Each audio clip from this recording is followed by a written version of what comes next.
2024 সালের জুলাইয়ের ছাত্র জনতার গণ অভ্যুত্থানে পতন হয় আওয়ামী লীগ সরকারের।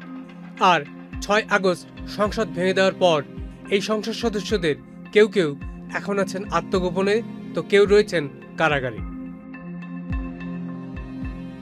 আগামী রোববার এসব সাবেক সংসদ সদস্যদের আমদানি করা 24টি গাড়ি অনলাইন নিলামে তুলবে কাস্টমস কর্তৃপক্ষ।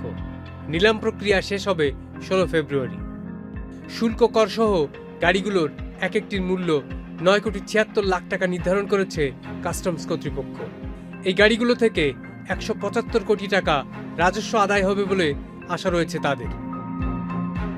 নিলামে তোলা সবগুলো গাড়ি 3346 সিসির টয়োটা ব্র্যান্ডের ল্যান্ড ক্রুজার। এ ধরনের গাড়িতে শুল্ক কর দিতে হয় 8.25 গুণেরও বেশি। আর সে কারণেই বেসরকারি খাতে এত সিসির গাড়ি সাধারণত আমদানি কম হয়।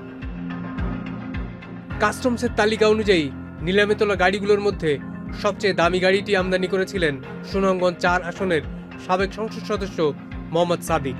টয়োটা ল্যান্ড ক্রুজার মডেলের গাড়িটির আমদানি মূল্য 1,06,00,000 টাকা। গাড়িটির শুল্ক কর প্রায় 8,76,00,000 টাকা।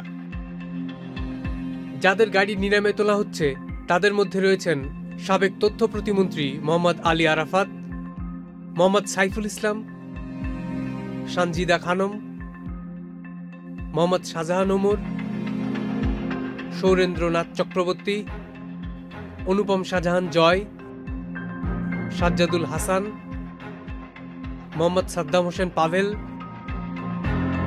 তারান্না হালিম, নাসের শাহরিয়ার জাহেদি, আব্দুল মোতালেব, মোহাম্মদ আবুল কালাম আজাদ, শাম্মী আহমেদ, মোহাম্মদ আব্দুল ওয়াহেদ, রুনু রেজা, মোহাম্মদ তৌহিদুজ্জামান, শাহ সারোয়ার কবির, SAK একরামুজ্জামান, SM আল মামুন,